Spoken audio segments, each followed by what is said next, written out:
de finir de préparer tous mes fichiers pour l'impression.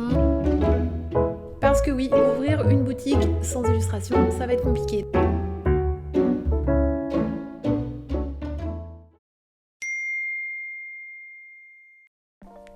Bonjour! Bienvenue dans le deuxième épisode de l'ouverture de la boutique. Je vous reprends en vidéo avec moi dans le petit studio pour continuer nos différentes missions afin d'ouvrir la boutique en ligne d'illustration sur Etsy. J'espère que vous allez bien, moi ça va, j'ai passé un super bon week-end, je suis requinquée, la semaine dernière a été assez intense, donc cette semaine j'ai envie de faire un peu plus attention à mes horaires, d'avoir un petit peu plus de pause parce qu'en fait voilà, je travaille, je suis tellement passionnée et j'aime tellement ce que je fais que je ne prends pas de pause et du coup à la fin de la journée mon cerveau est souvent comme ça et j'arrive pas à décompresser pour passer à autre chose et notamment pour dormir. Autre objectif de la semaine, faire les premiers tests d'impression. J'attends le devis de l'imprimerie. Pour l'instant, j'ai pas de réponse et j'ai déjà relancé une première fois, donc ça m'embête un peu parce que si j'ai une urgence, c'est pas très réactif. Donc on va voir, je leur laisse encore 1 ou 2 journées et après je relancerai. Parce que oui, ouvrir une boutique sans illustration, ça va être compliqué. Donc là, il faut que ça avance sur ce point. Sinon, on va continuer la com du studio sur les différents réseaux et peut-être regarder un petit peu pour commander tout ce qui va être emballage, papier de soie, stickers. J'ai déjà regardé tout ça, mon tableau Excel de calcul des coûts est plus ou moins fini, mais ça il faut que je le peaufine cette semaine. Donc voilà, bienvenue sur ce vlog, j'espère qu'il vous plaira, et puis c'est parti!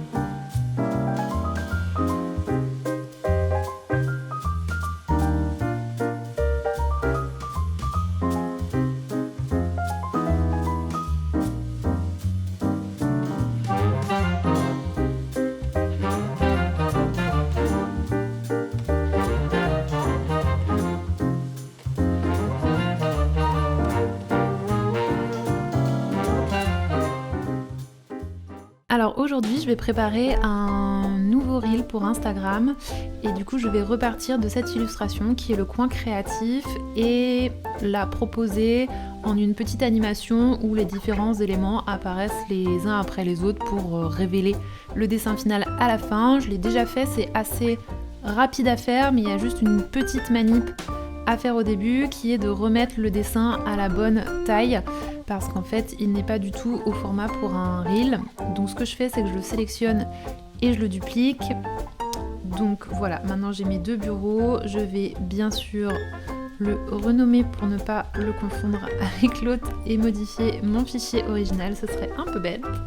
Donc voilà, on va travailler sur celui-ci, donc je vais sur le petit outil en haut dans toile recadrée et redimensionnée et je vais le mettre à la bonne taille. Donc la bonne taille la dernière fois que je l'ai fait c'était 1543 par 2742, ok. Donc ça recadre et vous voyez voilà, on a un format beaucoup plus long. Alors le seul souci entre guillemets c'est que du coup là il faut combler tout ça. Donc l'idée c'est de remonter un petit peu les éléments et puis de redessiner ce qui manque ou bien d'avoir un peu de blanc. Là je pense que ce que je vais faire c'est que je vais sélectionner tous mes calques et puis je vais les remonter, redessiner un peu de traits là-haut et en bas ne rien mettre. Voilà, c'est parti!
fois que le document est recadré, on va en fait venir faire disparaître les calques un par un, ou bien les faire apparaître, dans mon cas, un par un. Donc pour réaliser ce type de Reels, il faut vraiment que vous rangiez tous vos calques. C'est un peu fastidieux quand on dessine parce que des fois on est un peu pris dans son truc et on y va rapidement, mais moi je le fais à chaque fois. C'est-à-dire que tous les éléments qui vont constituer par exemple une plante vont être rangés ensemble pour s'appeler plante peau orange ou grande plante. Tous les éléments qui constituent ma petite nana vont être ensemble. Souvent je range le visage, le corps et je regroupe, il y a les accessoires aussi, enfin voilà. Comme ça vous permet d'avoir chaque élément dans un groupe de calques qui est bien renommé pour que vous puissiez le retrouver et il reste juste à l'afficher ou le masquer puis exporter une à une tous les fichiers pour ensuite les monter tous à la suite un par un et que ça vous donne l'impression que tout s'ajoute comme par magie. Pour ce type de montage assez simple, moi je préfère rester sur iMovie.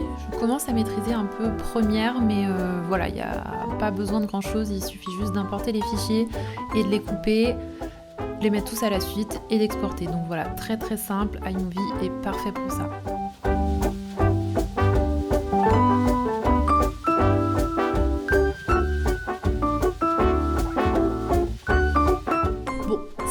Un peu plus de temps parce que je me suis loupée sur l'export de l'ordinateur, mais voici le résultat.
J'ai bien avancé sur mon tableau des coups de revient, il est quasiment fini. C'est vrai que c'est une étape hyper importante parce qu'on prend conscience de toutes les charges qu'on va avoir et on doit se mettre d'accord avec soi-même sur un prix pour vendre ses œuvres.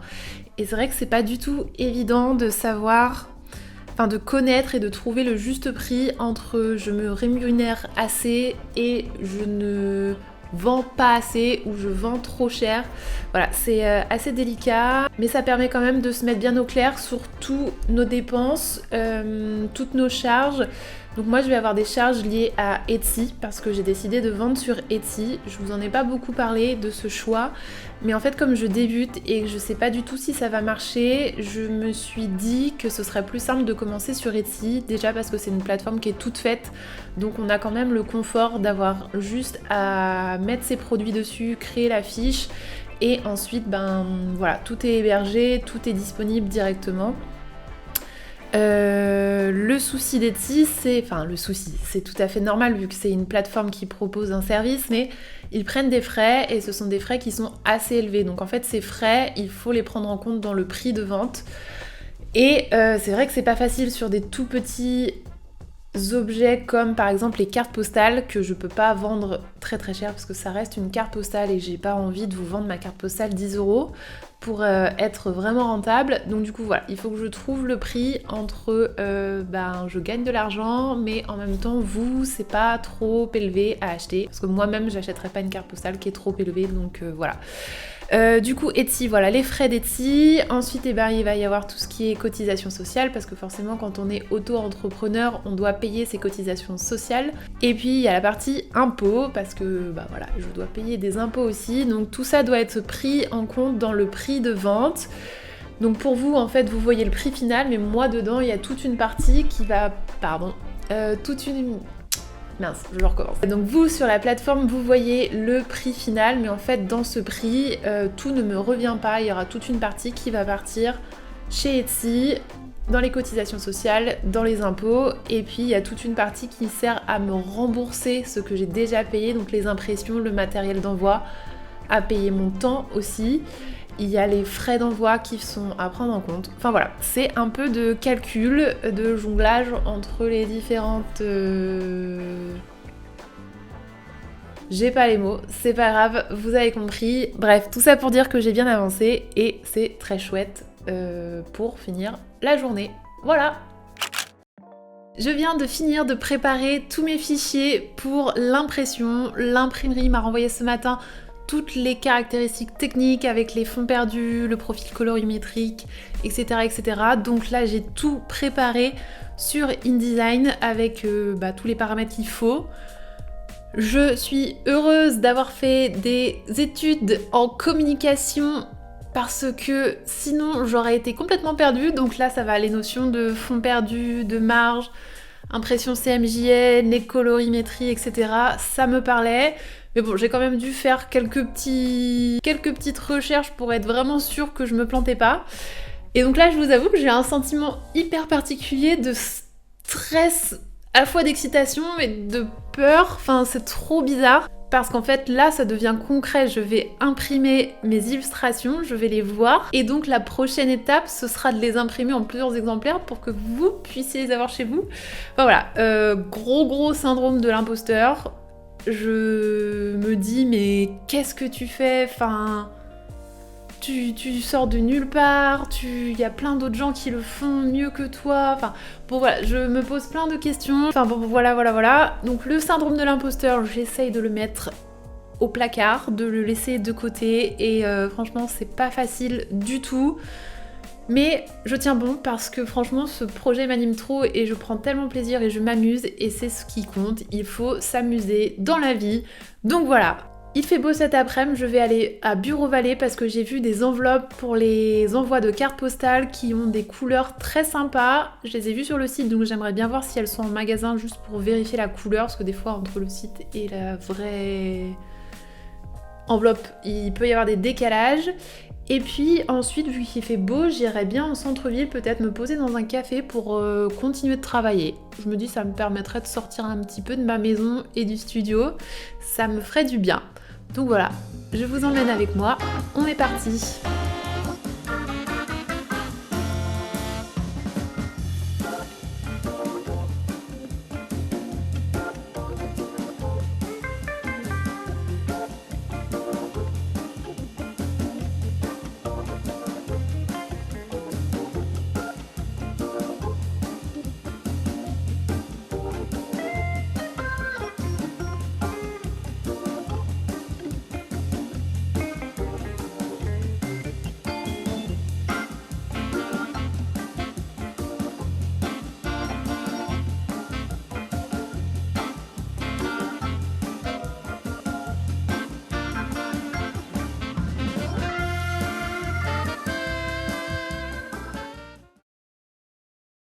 Bon, vous avez le droit de me gronder.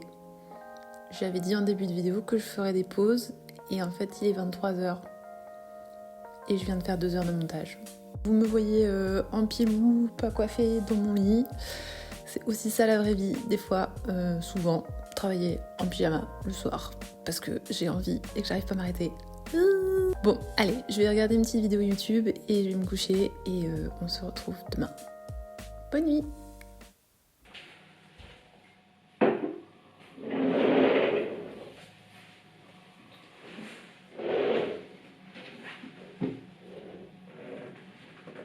Vendredi, j'ai un petit peu dessiné pour le plaisir parce que ça faisait très longtemps. Avec l'ouverture de la boutique, c'est vrai que je travaille beaucoup autour de mes illustrations, mais je prends très peu le temps de créer autre chose et de m'évader. Ça m'a fait vraiment du bien. Malheureusement, je n'ai pas eu de réponse de l'imprimeur sur les BAT, donc je ne pourrai pas vous montrer les impressions dans ce vlog. J'aurais trop aimé que vous puissiez les voir, mais c'est pas grave, il faudra revenir dans le prochain épisode pour voir tout ça. Je vous invite à vous abonner à la chaîne et puis n'hésitez pas, si ce vlog vous a plu, à mettre un petit like ou un petit commentaire, je serai très heureuse de discuter avec vous. Dimanche, on s'est rendu à l'exposition Art 3F à Nantes, au Parc Expo. Une exposition d'art contemporain où plusieurs artistes exposaient leurs œuvres. C'était très sympa de voir les différents univers. C'est vrai que je n'ai pas beaucoup de connaissances en peinture ou sculpture ou autre, donc je trouve ça toujours bien de s'ouvrir à ce que font d'autres artistes. J'espère que ce vlog vous a plu. On se retrouve la semaine prochaine pour le prochain épisode. D'ici là, passez une très bonne semaine. Je vous fais de gros bisous. À bientôt!